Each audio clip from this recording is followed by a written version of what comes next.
Great. Thank you very much for joining us. For everyone now, we have Baylor offensive coordinator Jeff Grimes. Coach, if you could start off with a brief opening statement, then we'll go right to questions. Yeah, I would just say really excited about this bowl personally. I've never been to it, been to a lot of bowl games, and obviously this is a great opportunity for our team, an opportunity for us to, I think, make a statement about the kind of team that we are. And I've always felt that bowl games really say something about the mindset of your team, particularly at the end of the season. And so we're looking forward to the opportunity to say something about who we are as an offense and the kind of team that we are. Okay, our first question is from John Werner with the Waco Tribune Herald. Hi, Coach Grimes. How is Gary coming along? Can you maybe just comment a little bit about his progression over the last few weeks? Yeah, I would say it started off a little bit slow for a couple of reasons. One, that hamstring wasn't quite back at full strength when he came back to practice, and he was just trying to work his way back into it. And, you know, anytime you're an athletic player, especially at the quarterback position, you know, you rely on your legs just to move around and even to throw through and follow through and do those kind of things. But I think he's at or very close to full speed now. Took him a little while to kind of knock the rust off, but I anticipate that he'll be at full speed for the game, and I anticipate him playing well. Next is Curtis Quillen from KCNTV in Waco. Hey, Coach, you mentioned wanting to prove a point about the type of offense you guys are and the type of team you guys are against a team like Ole Miss. What is it exactly that you're hoping to prove with this new look offense in your first year at Baylor against Ole Miss? Well, I think it's a great team, and so every week is an opportunity to make a statement about who you are when you play against somebody that's good. And so I think it's just one more opportunity for us to show that we're a good team and a good offense, and that we're for real. But I think just as much, and I would imagine that Coach Aranda would say the same thing, the way we play is just as important as playing well or winning the game. And so playing clean, controlling the things that we can control on offense in particular. I think about the turnovers. I think about not having any foolish penalties. I think about playing a physical brand of football, really an opportunity to show one more time what we try to be all about. And that, you know, that I think says something about our personality and our identity. We'll now go to Ted Lewis from the New Orleans Times-Picayune. Yes, Jeff, a couple of subjects. First of all, how was your relationship with Dave forged during your time together at LSU? And what did he have to do to persuade you to leave a good situation at BYU? And secondly, could you talk about Abram Smith and just how guys don't move over from linebacker to running back, and could you have foreseen what kind of year he was going to have? I think you worked 4 questions into 2 right there, but I'm going to try to answer all of them. So Dave and I at LSU, you know, worked together and had a very professional relationship, but being on opposite sides of the ball, didn't know each other all that well, but I had a great respect for him as a person and as a coach. And then in terms of me coming here, there were a number of things that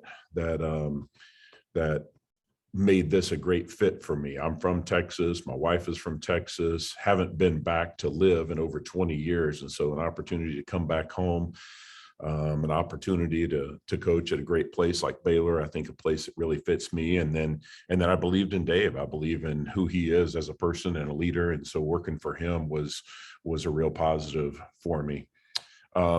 Abe, a great story. I've told this many times. He's one of my favorite players.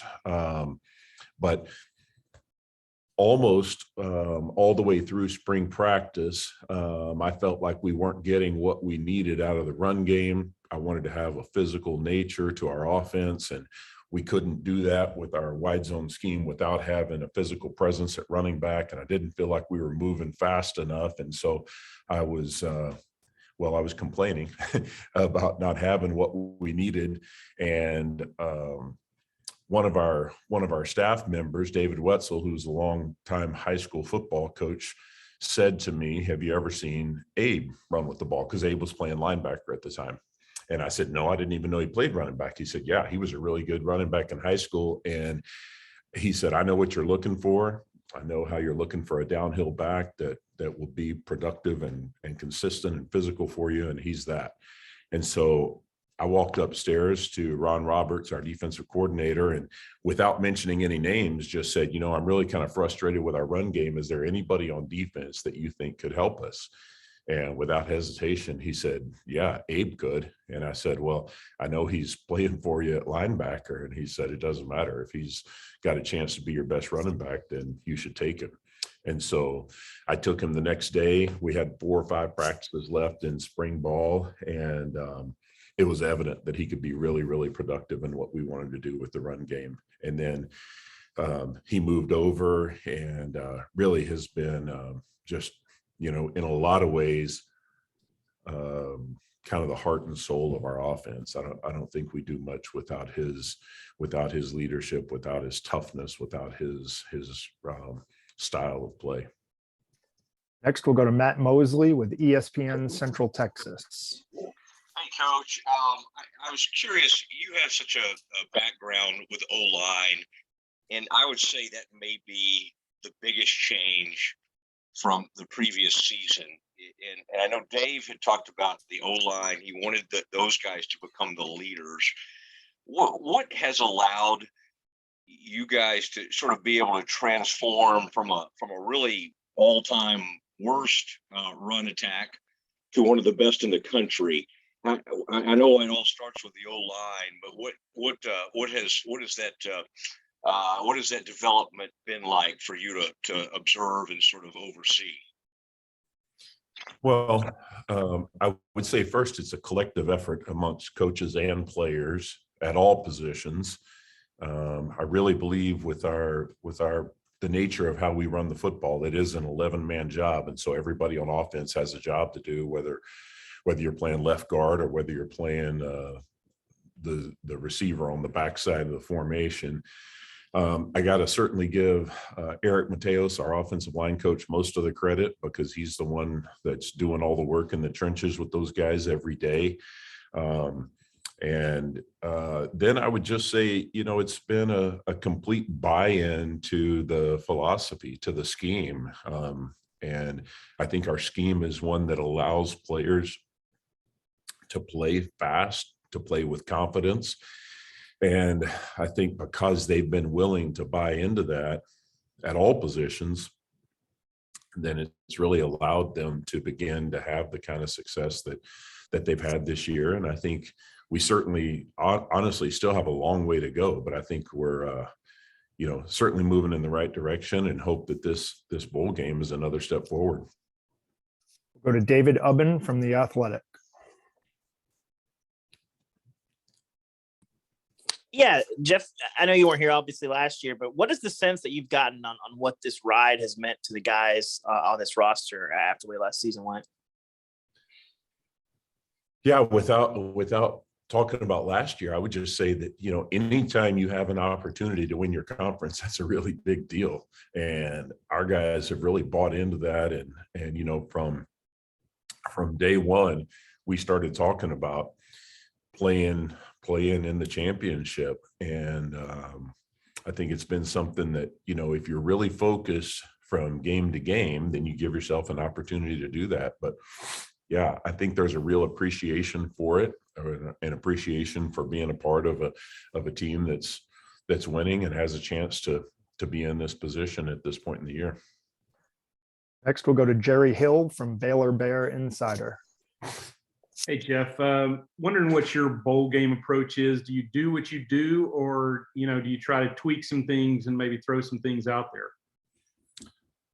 I think the bowl game is very similar to what we do every week. I think if you're successful on either side of the ball, it's because you have an identity, and it's because you have something that you believe in. each week you tweak some things a little bit. And so you might do something a little bit differently than what you've done before. You might run this play from a 3-by-1 formation instead of a 2-by-2 formation, or maybe we do it in 11 personnel instead of 12 personnel. And there's a little bit more time in between games. And so some guys probably change a little bit more or do a little bit more. And I would say we would tend towards the former more so than the latter. We'll treat this more like a usual game with maybe a couple more tweaks. Next is Eric Kelly from KWKT TV in Waco. Hey, Coach, coming in, you probably have, all these ideas and goals of what you want to accomplish with this offense. But what was the thing that maybe you're even a little pleasantly surprised with, maybe even from 6 months ago to now, about what has gone so right offensively? I think just, and it's kind of coach speak, I guess, but it's true. Just the culture, the willingness of these guys to buy into what we asked them to do. It was something completely different. And I think without that willingness, there was a real eagerness right away to say, hey, coach me and teach me how to be successful in this scheme. And I think without that, you don't have a chance to have success. And then I think the mindset that has come with that has been one that said, I feel like we can, from a player's perspective, we feel like we can go out and score points on anybody. And we've been at times really good this year, and at other times not quite as good as we would like to be. But I think there's been that belief that we can go out and play with anybody. And so I think that belief and that confidence is the source and the evidence of what allows you to have success. Now go to Jack Allen, KXXV TV in Waco. Hey, Coach, along those same lines, you talk about culture, you talk about buy-in. Was there a certain moment in the season that you can point to where you feel like they really turned a corner and you can point to and say, that's a moment where I really saw the buy-in happen?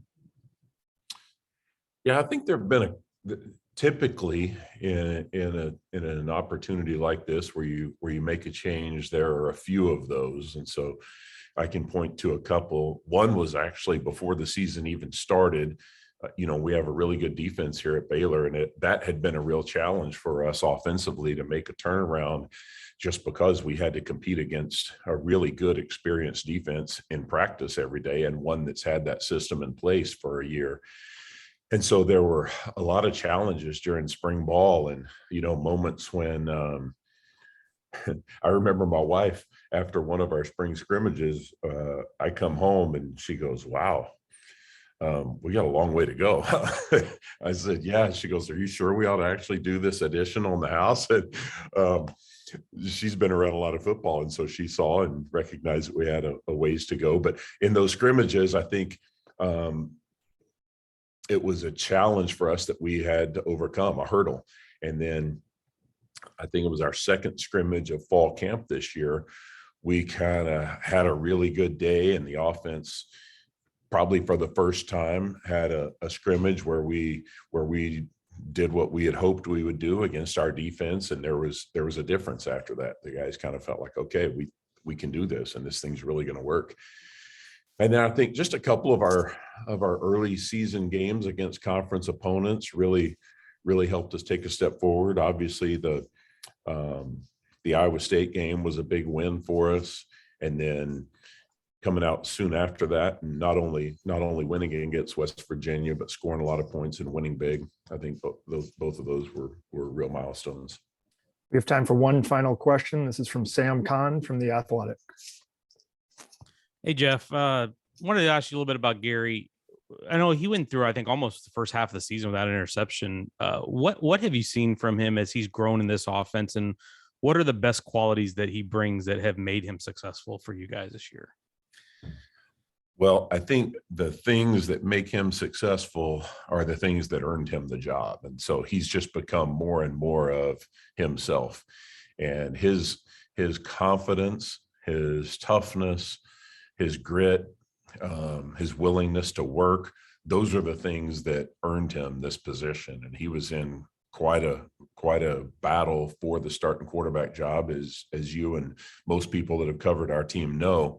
But I remember him way back during fall camp. I'd show up early in the morning and he's here watching film, not in a way that anyone would notice, just in the quarterback room with the door shut, watching film, 6 a.m. And then I get ready to go home at 11 at night and he's still in there watching film. And I remember telling him, man, you got to go home and get some sleep. This is a long fall camp. And he said, Coach, I can sleep when I've won this position. I got work to do.